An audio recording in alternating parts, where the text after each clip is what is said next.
कशा सगळे आज आम्ही आलोय चौलला आणि चौलला पहिलं दत्त मंदिरामध्ये जातोय। हळूहळू आम्ही आता दत्त मंदिराच्या साईडनी निघतोय। चला तर तुम्ही दत्त मंदिराकडे।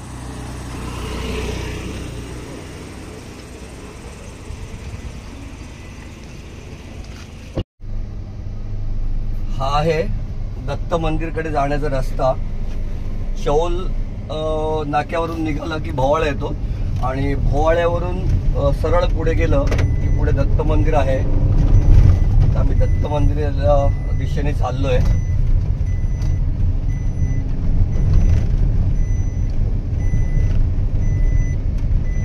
मस्त वातावरण आहे, पाऊस होता त्याच्यामुळे जरा सगळं हिरवगार झालेलं आहे।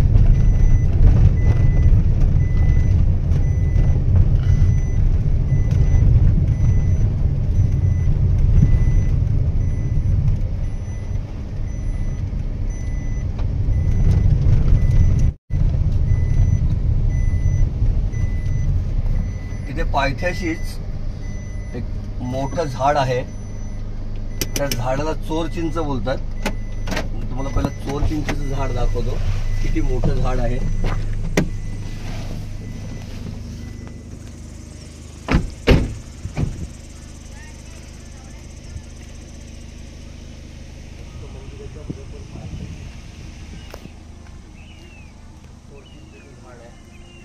आणि गेले कित्येक वर्ष म्हणजे साधारण 50 वर्ष झालं असतील या झाडाला। हे जसंच्या तसं झाड अजून इथेच आहे आणि ह्याच्यावर मोठ्या मोठ्या चिंचा येतात आणि त्या चिंचा पित्त ज्याला होतं त्या पित्तासाठी उपयोगी येतात। औषध म्हणून पित्तावर एक चांगलं औषध आहे हे। एखादी चिंचेचं आत्ता मी पडलेली बघितली कुठेतरी।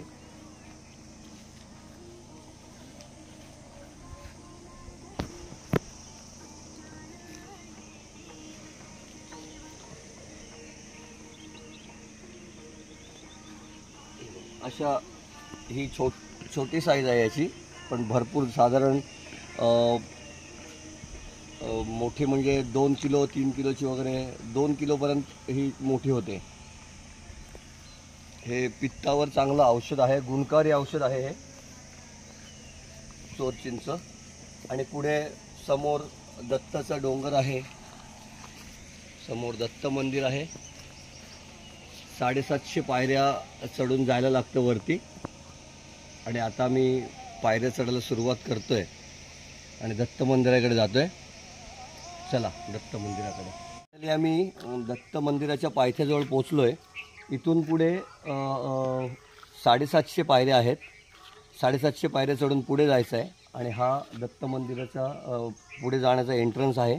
इथून आपण सुरुवात करतोय दत्त मंदिरात जायच्या 750 पायऱ्या चढायच्या। चला तर पायथ्याशी दर्शन घेतो पहिलं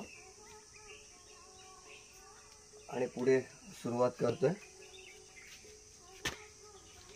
लग्नाच्या वेळेस होती ना इथे डिसेंबर महिन्यामध्ये यात्रा होते, दत्त जयंती, आणि ती पुढे 5 दिवस असते आणि भरपूर गर्दी वगैरे असते इथे। 5 दिवसात खाली सगळी दुकानं लागलेली असतात, पाळणे असतात, बऱ्याच गेम्स वगैरे असतात आणि हे 5 दिवस कंटिन्यू ही यात्रा असते। कधी कधी 6 दिवस होते ती, एखाद दिवस वाढवतात पण।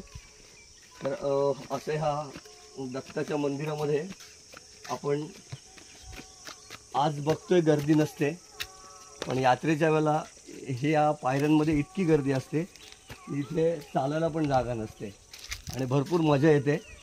पावसाळ्यात सुद्धा यायला हे मंदिर भरपूर मस्त आहे, चांगलं वातावरण वाटतं एकदम आणि खरंच मजा येते।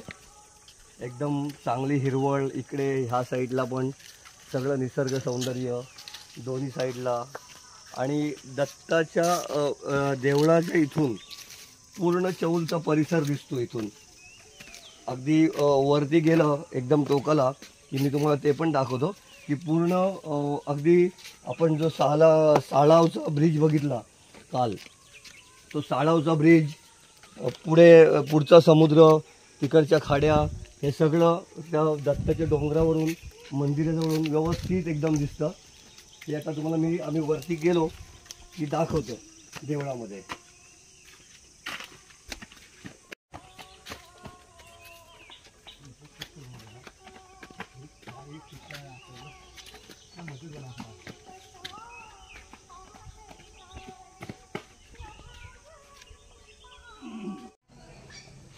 साधारण 400-450 पायऱ्या चढून आलोय आणि पुढेच डाव्या हाताला स्वामी समर्थांचा मठ आहे. म्हणजे साधारण 500 पायऱ्या चढल्यानंतर स्वामी समर्थांचा मठ आहे इथे. आता आपण मठांमध्ये जाऊन थोडा आराम करूया, स्वामी समर्थांचं दर्शन घेऊ आणि तिथून पुढे वरती परत 250 पायऱ्या चढायच्या आहेत. त्याच्या पुढे पण लगेच 10-12 पायऱ्या गेल्यावर अजून पण एक छोटंसं मंदिर आहे. त्या मंदिरानंतर पुढे मग दत्त मंदिर. तर आता आपण पहिले चाललोय स्वामी समर्थांच्या मठामध्ये.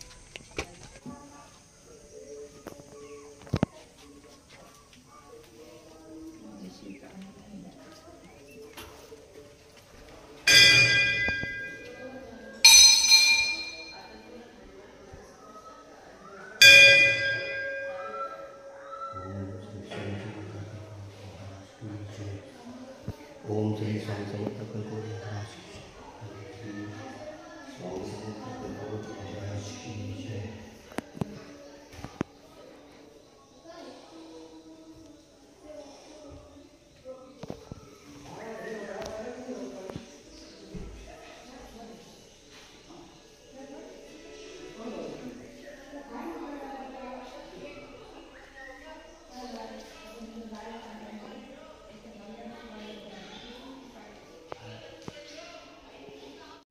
तुम्हाला जर पायऱ्या चढायला त्रास होत असेल किंवा तुमच्याकडे गाडी असेल तर तुम्ही पर्यायी मार्गाने पण येऊ शकता. जो तुमच्या 500 पायऱ्या वाचवतो. हा समोरचा जो रस्ता आहे तो मंदिराच्या पाठच्या साईडने येतो आणि पूर्ण ह्या स्वामी समर्थांच्या मठापर्यंत तुमची गाडी येते. हा जो रस्ता आहे समोरचा हा वळसा घेऊन इकडे येतो आणि आपण जो आता स्वामी समर्थांचा मठ बघितला त्या मठाजवळ संपतो. म्हणजे जर तुम्ही इथे गाडी पार्क करून तुम्हाला वर जाता येईल. म्हणजे तुम्हाला फक्त 200 ते 250 पायऱ्याच चढायला लागतील. तर मी तुम्हाला तो पण रस्ता दाखवतोय की कुठे आहे. या तुम्हाला मी तो रस्ता दाखवतो की तो रस्ता कुठून येतो.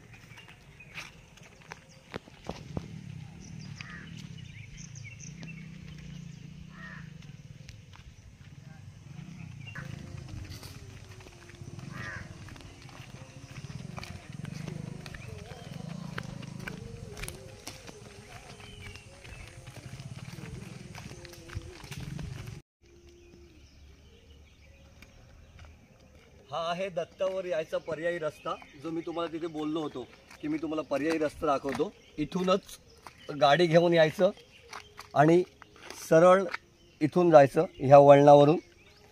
ह्या वळणाच्या मार्गाने स्वामी समर्थांच्या मठाजवळ हा रस्ता थांबतो.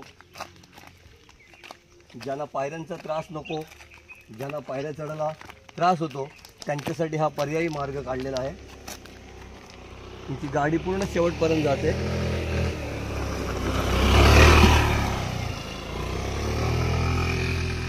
तुम्ही 4 व्हीलर घेऊन येऊ शकता, 2 व्हीलर घेऊन येऊ शकता. जर ताकद असेल तर सायकल पण घेऊन येऊ शकता ह्या पर्यायी रस्त्यासाठी. आणि बघूया आता पुढे. चला.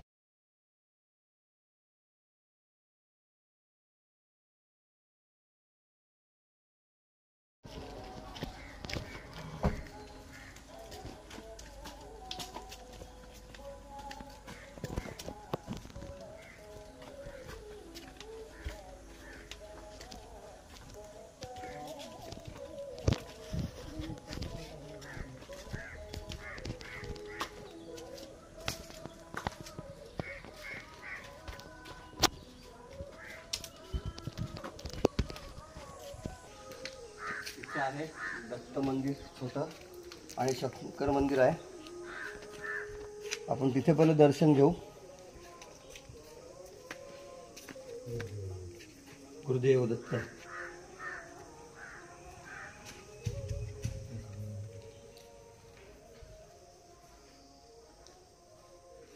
सद्गुरू महाराजांची, सद्गुरू बुरांडे महाराजांची समाधी आहे. त्याच्यानंतर इथे दत्त मंदिर आणि गणपती मंदिर दोन्ही एकत्र आहेत.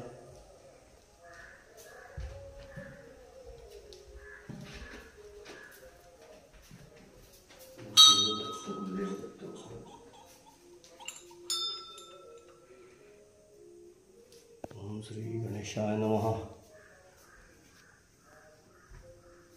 ह्याच्यानंतर पुढे अजून एक छोटासा मठ आहे, तिथे जाऊया.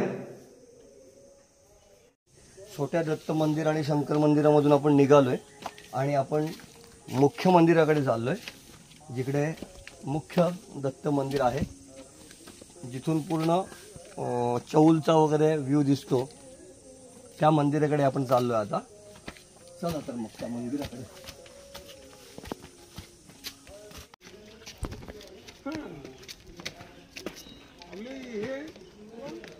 इथे वारडे गुरुजींचा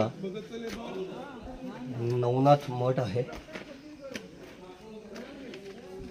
आपण तिसऱ्या मठीमध्ये आलो. 2 ठिकाणी दर्शन घेतलं आणि तिसऱ्या ठिकाणी चाललो. इकडे नवनाथांचा मठ आहे.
इथे आहे औदुंबर मठ. मुख्य दत्त मंदिराच्या एकदम आपण जवळ आलोय आणि तिथून उतरताना पहिलाच हा औदुंबर मठ. जय गुरुदेव दत्त, गुरुदेव दत्त, गुरुदेव दत्त. दिगंबरा दिगंबरा श्रीपाद वल्लभ दिगंबरा.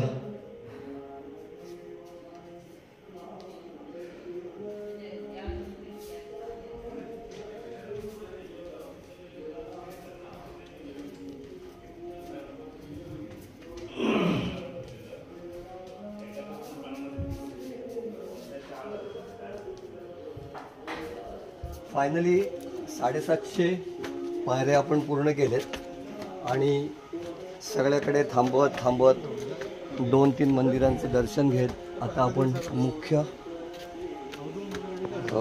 दत्त मंदिराजवळ आलो आहे, ज्याच्यासाठी आपण 750 पायऱ्या चढलो.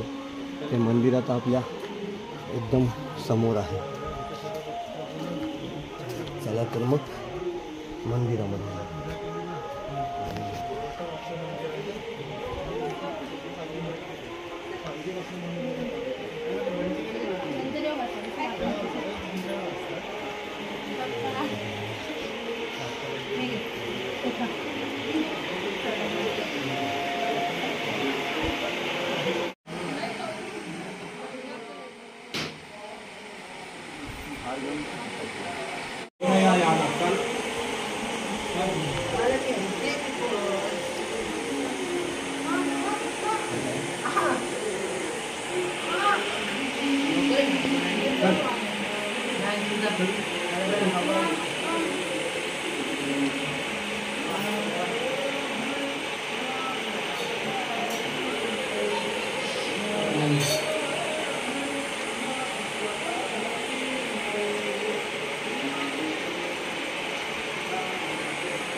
मगाशी सांगितल्याप्रमाणे मी तुम्हाला सगळं निसर्ग सौंदर्य चौलचं दाखवणार होतो आणि ते हे समोर आहे.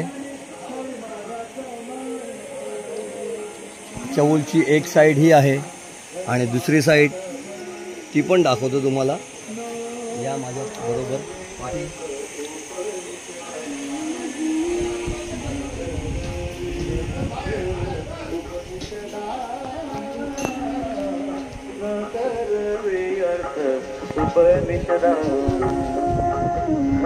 नारळ आणि सुपारी याच्या हिरव्यागार बागा, समोर समुद्र. काल मी कोर्लईचा किल्ला दाखवला होता, तो समोरचा कोर्लईचा किल्ला. त्याच्यानंतर साळावचा ब्रिज, जिकडे आपण काल गेलो होतो. त्या साळावच्या ब्रिजच्या पुढे JSW कंपनीची जेटी आणि हा संपूर्ण परिसर जो चौलची हिरवीगार वनराई दाखवतो. हा समोरचा समुद्र, अरबी समुद्र.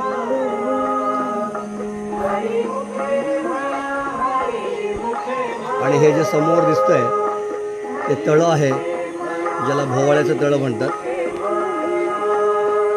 आणि डोंगर